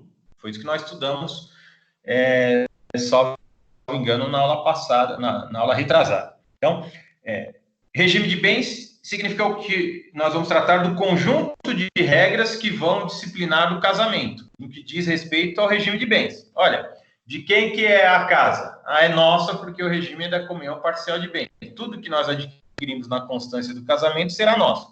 Regime da separação total. Cada um tem os seus bens, tanto os que foram adquiridos antes do casamento ou na constância do casamento, isso será separado. Regime da comunicação dos aquestos, há uma mescla desses regimes aí, e assim por diante. Não é porque houve aí uma falta com um dos deveres do casamento de fidelidade ou lealdade, seja no casamento ou na união estável, que isso vai afetar a divisão desses bens, né? Não tem relação direta com isso. Um dos nubentes ali, um dos cônjuges, faltou com um dever, e o código também traz quais são os deveres do casamento, né? De fidelidade, reciprocidade, solidariedade e assim por diante. Não é porque uma das partes faltou com o dever que isso vai ter relação direta com a divisão dos bens, né? Então, esses bens serão divididos da mesma forma. Então, se cada um contribuiu para a aquisição desses bens, isso não vai afetar aí essa divisão, quando houve aí adultério de um deles, tá? Não tem relação direta. Isso aí é coisa que a gente costuma se deparar aí no dia a dia, pessoas comentando aí de forma leiga, tá? Mas como eu disse, nós vamos tratar disso no outro curso. Eu não lembro, eu não sei se eu respondi as duas questões, Pedro. Uma era falando da bigamia, acho que a outra é se tinha culpa, né, pela separação, acho que sim, né? É isso? Isso, perfeito, Perfeitamente, professor. Muito obrigado, viu? Imagina. Então, prosseguindo, tá? Falamos aí das regras gerais da prescrição, agora das causas que impedem, vejam, impedem ou suspendem a prescrição. Então, pode ser que a prescrição não corra, porque há um fator impeditivo. Ou uma causa impeditiva, melhor dizendo, ou uma causa suspensiva, tá? Então, e aí o Código Civil tem estabeleceu aí as causas que impedem e suspendem a prescrição. Ele agrupou as causas que suspendem e impedem a prescrição em uma mesma seção, entendendo que são subordinadas a uma unidade somente, tá? Então, as mesmas causas que impedem ou suspendem a prescrição, dependendo do momento em que surge. Então, artigo 197 vai dizer, não o quê? Não corre a prescrição. Olha só que interessante. E tem a ver aí com a pergunta do Pedro, o questionamento do Pedro, tá? Eu digo o tema direito e casamento, né? Então, entre os cônjuges, na constância da sociedade conjugal. Então, você emprestou um dinheiro para o seu cônjuge, né? Emprestou uma quantia, ele tem a obrigação de te devolver, né? Porque ele é seu cônjuge, que ele não tem essa obrigação. A lei vai dizer que durante o casamento, ou seja, enquanto vocês não se divorciarem, não vai correr a prescrição. Né? Tem uma questão lógica aí. Então, enquanto vocês estiverem casados, porque existe uma relação de confiança e de amizade, um laço de afeição. Então, durante a constância do casamento, não vai correr a prescrição. Emprestei hoje o dinheiro, ficamos casados 10 anos. O prazo prescricional era de 3 anos. Não está correndo a prescrição. Me divorciei. Começa a contar o prazo prescricional. Então, durante a constância da sociedade conjugal, não corre a prescrição. Tá? Terceira causa, entre os ascendentes e descendentes durante o poder familiar. O poder familiar exercido tem a ver com a relação de filiação. Então, o poder que o ascendente exerce em relação ao descendente. Isso se fala em poder familiar. Eu tratei semana passada isso com a nossa turma lá de quinta-feira sobre poder familiar, que não tem nada a ver com guarda. Essa é a primeira distinção. Poder familiar é uma coisa e guarda é outra coisa. Existem as regrinhas lá que tratam do poder familiar. Então, durante o poder familiar, não corre a prescrição entre ascendente e descendente.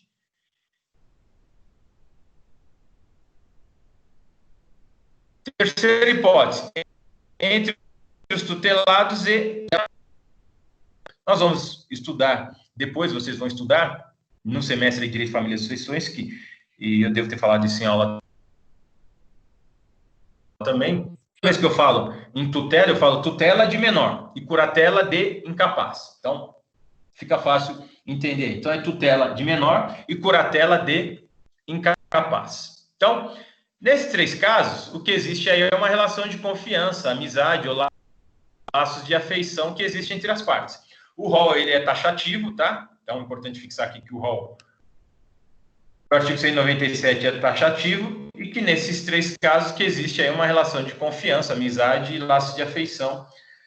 Por isso que não corre a prescrição nessas hipóteses. O artigo 198 ele vai dizer que também, olha só, também não corre a prescrição, além do artigo 197, nas hipóteses do artigo 3º. Então, contra os incapazes, não corre a prescrição. Então, na hipótese de incapacidade, não corre a prescrição. Alguém se lembra lá o que diz o artigo 3º do Código Civil? Absolutamente capazes contra os incapazes, não corre a prescrição. Isso é importantíssimo, turma. Eu tive um caso no escritório bem interessante. Vejam vocês só que interessante. Qual que é o prazo para reparação civil? Que nós vimos aí já adiantamos e vamos falar na sequência da aula. O prazo para reparação civil, o prazo é de 3 anos. Então, imagine que alguém sofreu um acidente de trabalho. O sujeito perdeu o dedo ou perdeu a vida. né? Surge a responsabilidade, que nós falamos, responsabilidade objetiva, né? Aula passada nós falamos em responsabilidade contratual e extracontratual. A responsabilidade do trabalhador, do empregador em relação ao trabalhador, é responsabilidade objetiva. Eu não preciso comprovar a culpa, basta eu comprovar aqueles requisitos, né? O dano, o nexo causal. É a violação do direito, obviamente, tá? A culpa, na responsabilidade objetiva, via de regra, eu não preciso provar. Então, imagine vocês que foi um acidente de trabalho. Qual que é o prazo para reparação civil estabelecido no nosso Código Civil, lá no artigo 206? O prazo é de 3 anos, ok? Qual que é o prazo prescricional para eu entrar com uma ação na Justiça do Trabalho? O prazo é de 2 anos. E agora, como é que eu compatibilizo isso, né? Se alguém sofreu um acidente dentro da empresa, claro, desde que não haja nenhuma excludente, culpa exclusiva da vítima, por exemplo, o sujeito perdeu a mão, mas colocou a mão na máquina lá e desligou o sensor, colocou a mão, a culpa foi exclusiva dele, mas não foi, era uma falha na máquina, ele perdeu a mão, pode pedir dano moral, né? A lei fala que o prazo é de 3 anos, só que a emenda 45, ela deslocou a competência para julgar essas ações de acidente de trabalho toda para a Justiça do Trabalho. Se deslocou para a Justiça do Trabalho, nós precisamos observar quais são as regrinhas lá. Então, se prescreve em 2 anos a minha pretensão para ajuizar uma ação, como é que eu vou poder exercer uma pretensão se já se passaram 3 anos? Esse é o primeiro imbróglio aí que existe, embora o TST tenha julgado isso, né? Mas vamos falar em morte. O sujeito morreu. No escritório, a gente acaba trabalhando com essas ações, isso que eu já disse para você. Nós tivemos um caso, o último caso, que o sujeito era motorista, faleceu durante o percurso que ele estava exercitando, eram 3 pessoas dentro do caminhão, na verdade ele não era motorista, ele era ajudante. Faleceu o motorista, um ajudante que é o nosso cliente, e o outro ajudante perdeu a perna. O nosso perdeu a vida. Então, nós ajuizamos uma ação de indenização por dano moral e dano material. Ele deixou esposa e 3 filhos. Para entender que contra os incapazes de que trata o parágrafo 3º não corre a prescrição, a pergunta é: qual que é o prazo prescricional para eles exercerem essa pretensão? 3 anos lá do Código Civil, reparação civil, ou 2 anos da JT? E para os filhos, quando é que começa a correr a prescrição? Então, vamos imaginar que já se passaram 5 anos e os filhos ainda são menores. A lei está dizendo que contra os incapazes de que trata o parágrafo 3º, não corre a prescrição. Então, eu vou começar a contar essa prescrição somente a partir do momento que eles passarem a ser relativamente incapazes, porque enquanto eles são absolutamente capazes, não corre a prescrição. Então, significa que eu tenho um prazo maior. Então, contra os incapazes, não corre a prescrição. Então, se nós deixássemos de ajuizar a ação dentro do prazo prescricional para a esposa, por exemplo, ainda existia a possibilidade de ajuizar a ação em nome dos filhos, porque em face deles não havia corrido a prescrição. Regra extremamente importante quando vocês se depararem com um caso para que, no primeiro momento, possa ter configurada a prescrição, é preciso observar se há algum incapaz. Se há algum incapaz ali para exercer a sua pretensão, em face dele não decorreu a prescrição.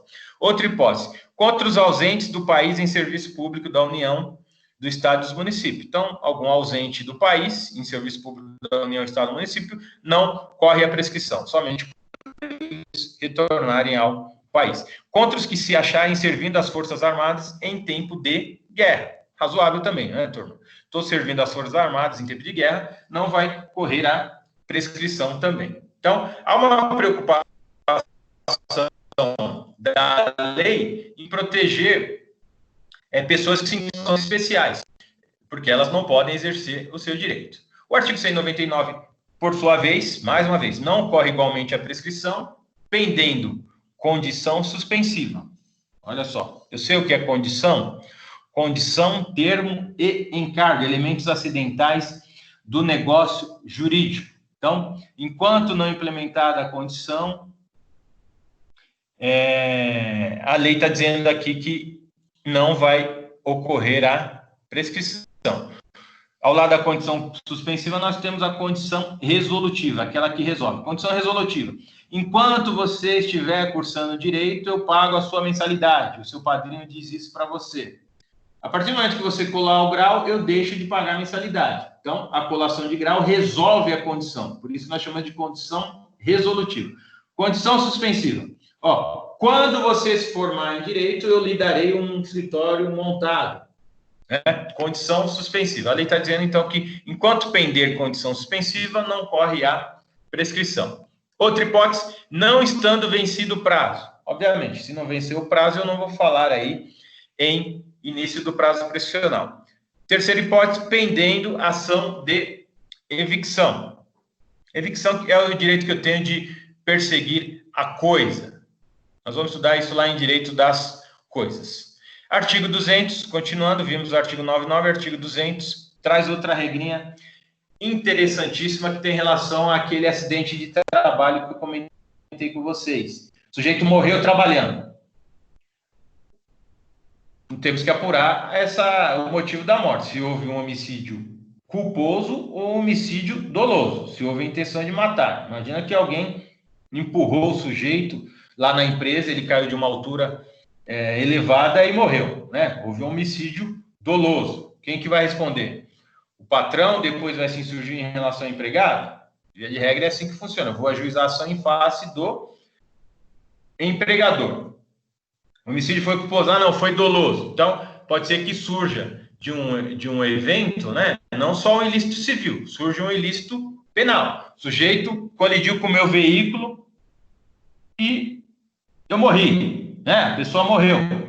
Surgiu também o ilícito penal. Então, ele colidiu de forma dolosa ou pode ser que exista a possibilidade de se apurar aí também a responsabilidade no juízo criminal. O artigo 200 traz uma regrinha aqui no que diz respeito à prescrição e diz o seguinte: quando a ação se originar de fato que deva ser apurado no juízo criminal, não correrá a prescrição antes da respectiva sentença definitiva. Olha, então, sujeito colidiu com o meu veículo, eu preciso apurar lá no crime, no juízo criminal, se esse homicídio foi doloso ou culposo. Quem vai dizer se foi doloso ou culposo é a Justiça Penal. Se eu tiver que apurar isso lá na Justiça Penal, a lei está dizendo que não vai correr a prescrição enquanto não terminar aquele processo. Então, após o término daquele processo, apurando se o homicídio foi doloso ou culposo, é que aí sim eu vou falar em início do prazo prescricional. Antes disso, eu não posso falar em transcurso do prazo da prescrição. Regrinha também importantíssima quando se trata de prescrição. É importante compatibilizar esse artigo aqui com o prazo prescricional da Justiça do Trabalho, tá? Porque a Justiça do Trabalho, não só o prazo de 2 anos da Justiça do Trabalho, e por que é a discussão? Porque o prazo prescricional da Justiça do Trabalho, ele está previsto na Constituição Federal. Então, o que se diz é que a Constituição traz uma regrinha, uma regra constitucional, e que ela prevalece em face do Código Civil. Então, eu tenho que aplicar o prazo de 2 anos e não o prazo de 3 anos. Mais do que isso, esse artigo 200 se aplica na Justiça do Trabalho. Então, se alguém morrer lá na Justiça do Trabalho em decorrência de um acidente, eu aplico essa regrinha ou não? Aí o artigo 935, ele diz que, só para compatibilizar lá com o artigo 200, a responsabilidade civil, ela é independente da criminal. Então, são coisas distintas. Então, pode ser que eu apure lá no juízo criminal que o homicídio foi doloso ou culposo. Isso não importa para responsabilizar o causador do dano no juízo civil. A responsabilidade, portanto, ela é independente. Eu posso, por exemplo, ser absolvido no juízo criminal e ser condenado no juízo civil. Não sei se vocês já assistiram o documentário, só para ilustrar, porque as regrinhas são diferentes, tá? Se não assistiram, fica aí a recomendação do professor. O documentário do O.J. Simpson, o sujeito que foi acusado de matar a esposa, esfaquear a esposa. Ele teve um julgamento e tem um documentário tratando disso. Ele teve, na verdade, foram dois julgamentos no cível e um no criminal.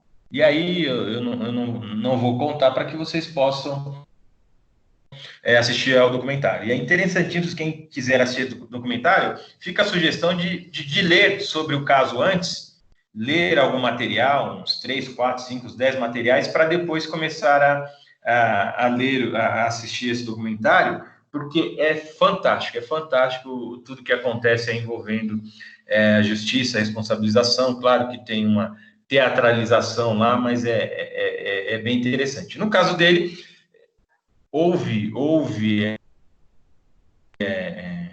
resultados distintos, um no criminal e o outro no cível, por isso que se diz que a responsabilidade civil é independente da criminal, não só aqui, como também no direito anglo-saxão nos Estados Unidos, tá? O artigo 515 diz que, do Código de Processo Civil aqui, diz que a sentença penal condenatória transitada em julgada é título executivo judicial. Significa que se alguém foi condenado lá no criminal, aí sim, aí ela vira título executivo no civil. Mas se alguém foi absolvido lá, não necessariamente não será condenado aqui no civil. Prosseguindo aqui, prescrição. Artigo 201 vai dizer: suspensa a prescrição em favor de um dos credores solidários. Isso é tema de direito das obrigações, que vai tratar da solidariedade.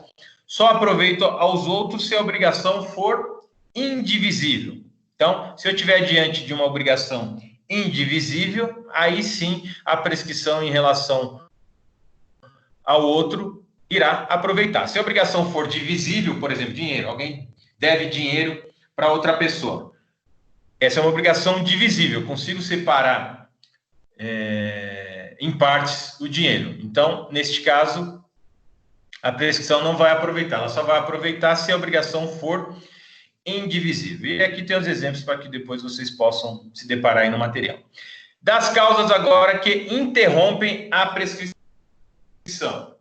Quando eu falo em causa interruptiva, significa que uma vez verificada, ela volta a correr por inteiro. Então, eu tenho um prazo prescricional de 3 anos. Transcorreram 2 anos. Se eu estiver diante de uma causa interruptiva, ela vai interromper e vai começar a contar novamente. Então, se passaram-se 2 anos, ela foi interrompida e o prazo era de 3, eu tenho mais 3 anos para exercer aquela minha pretensão. Vamos ver aí quais são as causas interruptivas da prescrição. Não sei antes ler aqui o artigo 202, que vai dizer: somente poderá ocorrer uma vez. Então, uma vez interrompida a prescrição, ela só ocorre uma vez. Então, se ela foi interrompida, ela volta a correr do zero mais uma vez. Eu não vou poder interromper a prescrição em 2 oportunidades. Como é que ela ocorre, então? O artigo 202 vai dizer que ela vai poder ser interrompida por despacho do juiz, mesmo que incompetente, que ordenar a citação se o interessado a promover no prazo e na forma da lei. Então, ela pode ser interrompida por despacho do juiz, ainda que incompetente. O inciso 2 vai dizer que ela pode ser interrompida por protesto, nas condições do inciso antecedente, que é aquela por despacho do juiz. E, em terceiro lugar, ela também poderá ser interrompida por protesto cambial. Em quarto, pela apresentação de título de créditos em juízo de inventário ou concurso de credores. Olha só que interessante, turma. Então, ainda tem outra hipótese aqui, que é a quinta hipótese. Por qualquer ato judicial que constitua o devedor in mora. Então, vamos ver aí essas hipóteses previstas no artigo 202. Mais uma vez, quando eu falo em interrupção da prescrição, significa dizer que ela começou a correr e, por alguma razão, eu consegui interromper. Ou o prazo está transcorrendo, eu não exerci meu direito, não exerci minha pretensão, para não confundir vocês, não exerci minha pretensão, e por alguma razão, não vou exercer ainda, e eu quero interromper a prescrição. A lei permite que eu faça isso. Essas regrinhas estão previstas aqui no artigo 202. Eu vou incluir aqui o artigo 202 para que a gente possa, então, visualizar melhor em quais hipóteses eu posso interromper a prescrição. Veja, essas regrinhas estão todas aqui no artigo 202 do Código Civil, que diz: a interrupção da prescrição, que somente poderá ocorrer uma vez, dar-se-á quando? Então, a interrupção da prescrição, que poderá ocorrer somente uma vez, ela se dará em qual hipótese? Por despacho do juiz, ainda que incompetente, por protestos, por protesto cambial,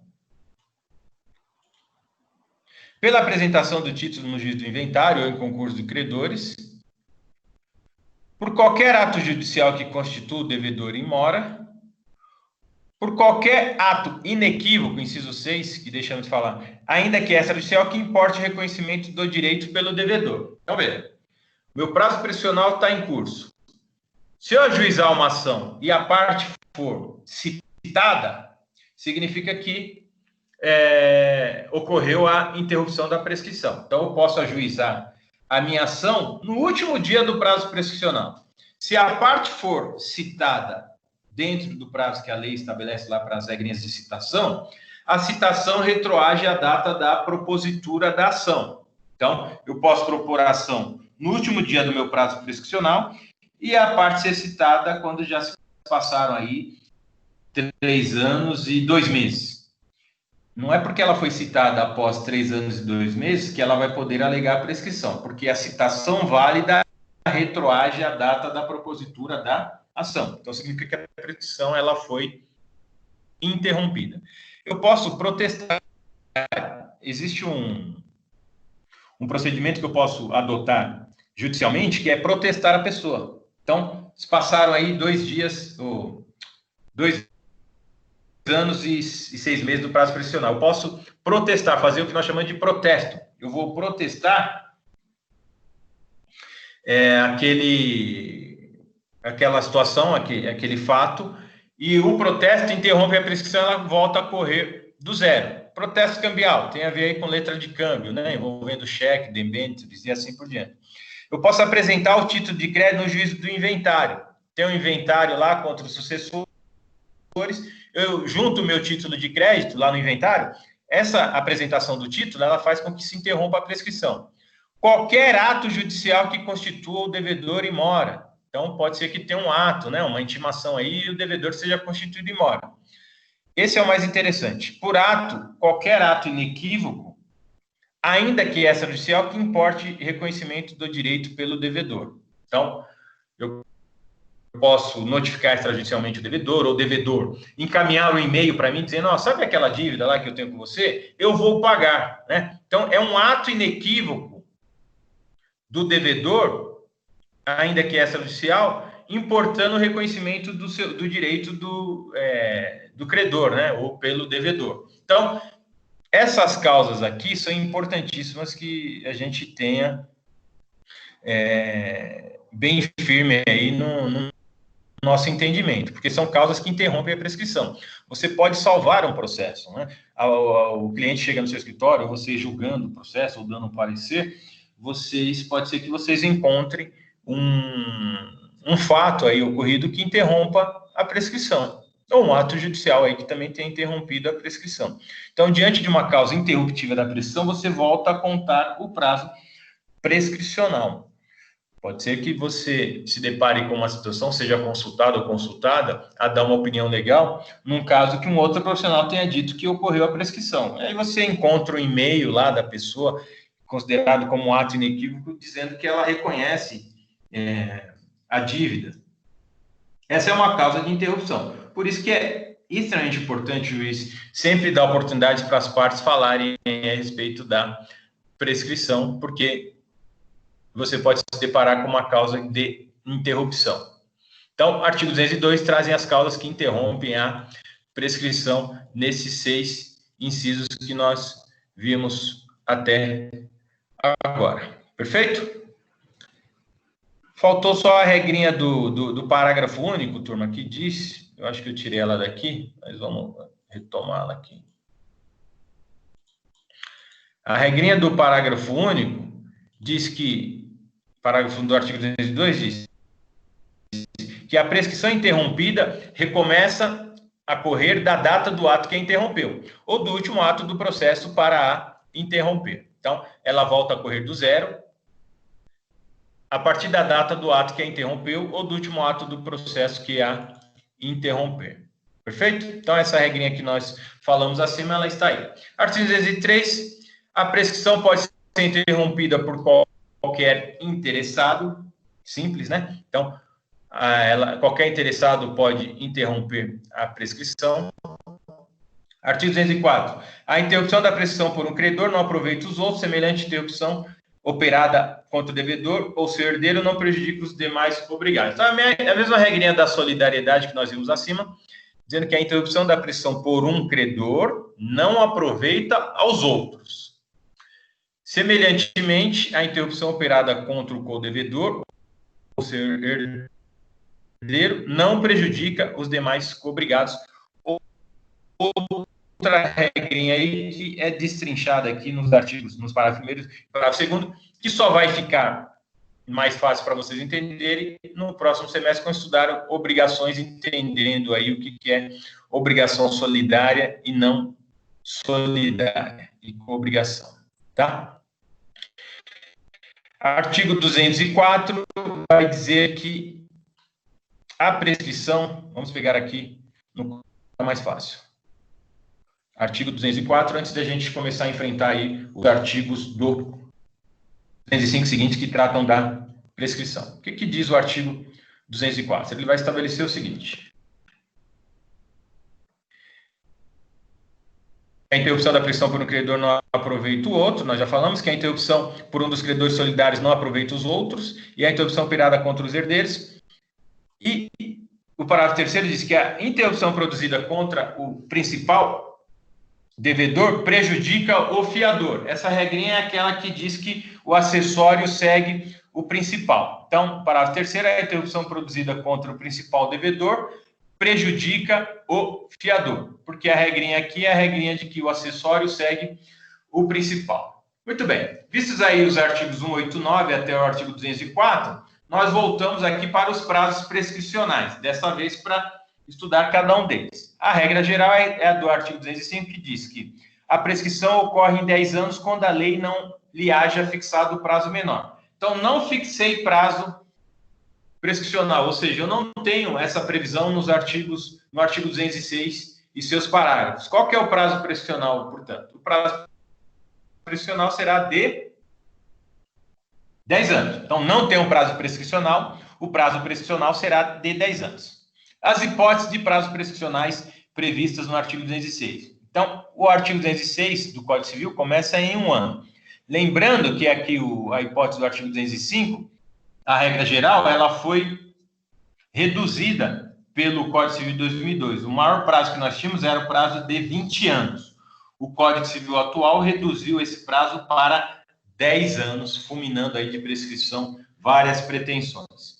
Então, prescreve 1 ano. Quais pretensões? A pretensão dos hospedeiros, hóspedes, né? Fornecedores de víveres destinados ao consumo no próprio estabelecimento, para pagamento das hospedagens ou dos alimentos. Então, qual que é o prazo que eu tenho para exercer essa pretensão? Daquele que hospeda, né? O que fornece víveres destinados ao consumo próprio no estabelecimento. O prazo prescricional é de 1 ano. Tem 1 ano para exercer a minha pretensão. 2. A pretensão do segurado contra o segurador ou a deste contra aquele. Este aqui é bem criticado, viu, turma? Obviamente, houve lobby aí das seguradoras para reduzir o prazo para 1 ano. Então, esse prazo é curto. Não há como negar que é um prazo curto. Então, qualquer situação envolvendo o seguro, o seguro cobre, vou exercer minha pretensão. Fiquem atentos, porque o prazo prescricional é de 1 ano, tá? Do segurado contra o segurador, do segurador contra o segurado. Com contado o prazo, né? De quando? Para o segurado, no caso do seguro de responsabilidade civil, da data em que é citado para responder à ação de indenização proposta pelo terceiro prejudicado, ou da data que este indeniza com a anuência do segurador. Então, é importante observar que a contagem do prazo, a partir de que momento eu começo a contar, né? Quanto aos demais seguros, da ciência do fato gerador da pretensão. Tive ciência do fato gerador, começa a contar o meu prazo prescricional. Inciso 3. A pretensão dos tabeliães, auxiliares da justiça, serventuários judiciais, árbitros e peritos pela percepção de emolumentos, custas e honorários. Vai prescrever também em 1 ano. Inciso 4. A pretensão contra os peritos pela avaliação dos bens que entrarem para a formação do capital de sociedade anônima, contado da publicação da ata da Assembleia, que aprovar o laudo. 5. A pretensão dos credores não pagos contra os sócios acionistas e os liquidantes contados do prazo para a publicação da ata de encerramento da liquidação da sociedade. Importante para contador aí, quem trabalha com direito tributário, para saber esse prazo aqui. Então, nessas hipóteses, a pretensão prescreve em 1 ano. O parágrafo 2º vem e estabelece a hipótese de prescrição da pretensão em 2 anos. Em qual hipótese? A pretensão para haver prestações alimentares, a partir da data que se vencer. Então, envolvendo prestações de alimentos, a prescrição será de 2 anos. Em 3 anos, aí o código vem e aumenta para 3 anos. Então, contrato de locação, prescreve em 2 anos a pretensão para cobrar aluguéis de prédios urbanos ou rústicos. Inciso 2, a pretensão para receber prestações vencidas de rendas temporárias ou vitalícias. 3, a pretensão para haver juros, dividendos ou qualquer prestações acessórias pagadas em períodos não maiores de 1 ano com capitalização ou sem ela. Envolve bancos e instituições financeiras. O inciso 4, que nós falamos aqui, nós falamos do 5, na verdade, né? O 4 diz que a pretensão de ressarcimento de enriquecimento sem causa. É uma ação de enriquecimento sem causa. Eu tenho 3 anos para veicular a minha pretensão. O 5 é o que diz respeito ao exemplo que nós utilizamos na aula da colisão com os veículos. Pretensão de reparação civil. Regra geral, regra prevista aí no Código Civil, prazo de 3 anos. Geral para qualquer tipo de reparação civil. Então, eu tenho 3 anos para propor a minha ação, para veicular a minha pretensão. Inciso 6, pretensão de restituição dos lucros ou dividendos recebidos de má-fé, correndo o prazo da data em que foi deliberada a distribuição. Distribuir lucros ali. Caracterizada a má-fé. O prazo vai começar a ocorrer da data em que foi deliberada a distribuição. Esse prazo também será de 3 anos. 7, a pretensão contra as pessoas em seguida indicadas por violação da lei do estatuto, contado o prazo da... E aí, então, nós temos algumas regrinhas aqui envolvendo direito societário. Para os fundadores da publicação dos atos constitutivos da sociedade anônima, para os administradores fiscais da apresentação aos sócios do balanço referente ao exercício em que a violação tenha sido praticada ou da reunião da Assembleia Geral que dela deva tomar conhecimento. Então, essas hipóteses aqui, o prazo prescricional será de 3 anos. Ainda para os liquidantes da primeira Assembleia Semestral, inciso 8, a pretensão para haver pagamento de título de crédito a contar do vencimento ressalvado das disposições de leis especiais. 9, a pretensão do beneficiário contra o segurador e do terceiro prejudicado no caso de seguro de responsabilidade civil obrigatória. Então, tratando de responsabilidade civil obrigatória, o prazo prescricional será de 3 anos. Mais 2 regrinhas de 4 e 5 anos. Em 4 anos, somente uma hipótese. A pretensão relativa à tutela a contar da data da aprovação das contas. Falei em tutela de menor. A partir da data que houve a aprovação das contas, eu tenho um prazo para exercer minha pretensão de 4 anos. E prazo de 5 anos, a pretensão de cobrança de dívidas líquidas constantes em instrumento público ou particular. Então, se eu tiver instrumento público reconhecendo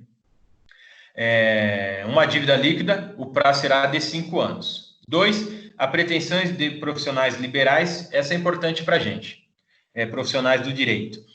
profissionais liberais em geral, procuradores judiciais, curadores e professores pelos seus honorários.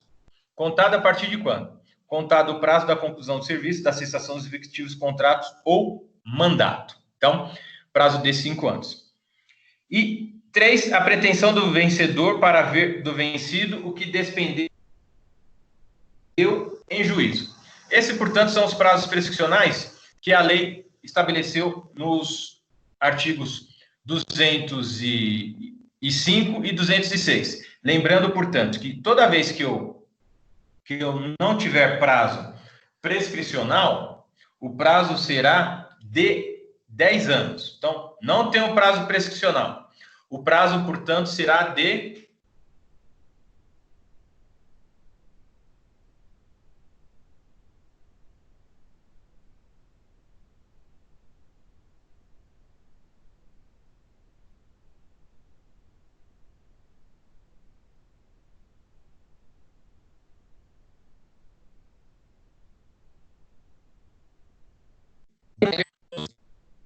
decadenciais. Se eu não tiver prazo prescricional estabelecido no Código Civil, eu vou falar no prazo, portanto, de...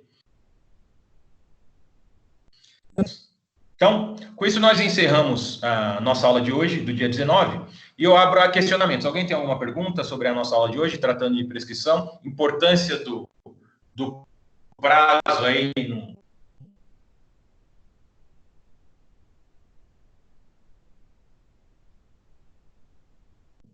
nas relações jurídicas? Então, a prescrição tratou exatamente disso. Qual é a importância? Nós estudamos isso aqui.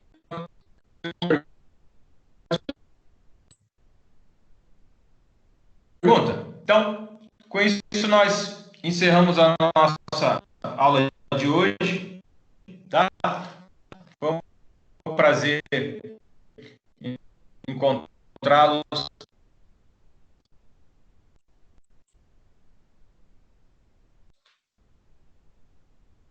Obrigada, professor. Muito obrigado, professor. Bom dia. Obrigada, professor. Um abraço, até logo. Bom dia. Até logo. Bom dia, professor. Tchau, tchau.